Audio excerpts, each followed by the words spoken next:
at the age of 14, he taught himself playing the saxophone and the clarinet, and he was so good that when he was 16, he was already very much,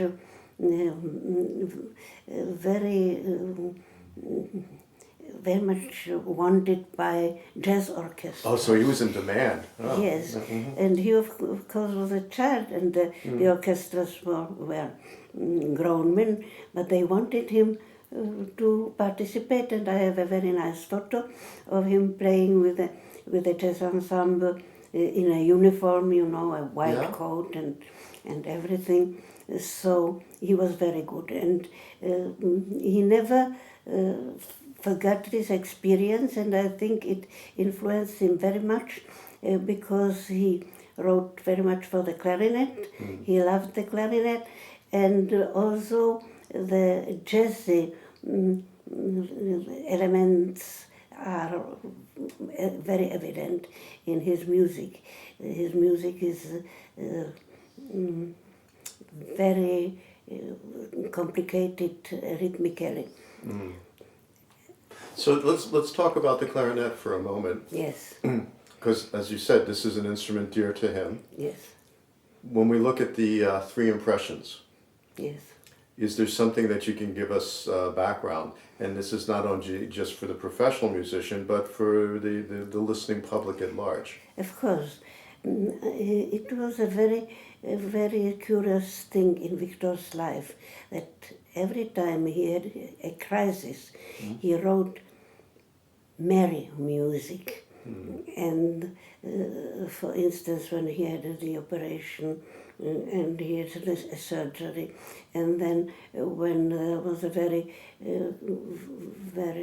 difficult family situation, his father was ill, he always wrote things like the piano concerto, which is very light and light-footed.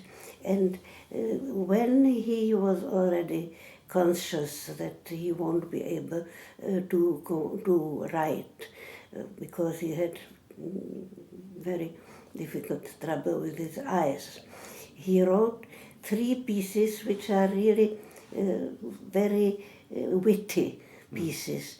He wrote couples, couples for bassoon, for flute and for clarinet, and they are all very light-footed, very amusing, and usually not only the audience but also the players are also always enjoying it and being amused by it.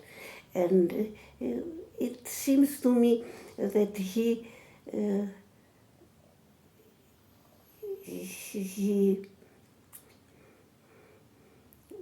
used the music to run away from the terrible reality and to bring him and the others a lot of joy. Sounds like almost like a musical therapy, if you will. Maybe. Yeah, for healing him, but it also speaks of his resilience. Yes. It speaks very deeply of that. Yes, because most of his compositions are very serious. His main theme was man and his fate, his courage, the beauty of life, and also the futility of it, because it has to end. And mostly people who listen to his music get the idea that he was a very serious man, but he could be very witty. In his society of his friends, he was always punning, and he hated jokes, but he made his own jokes.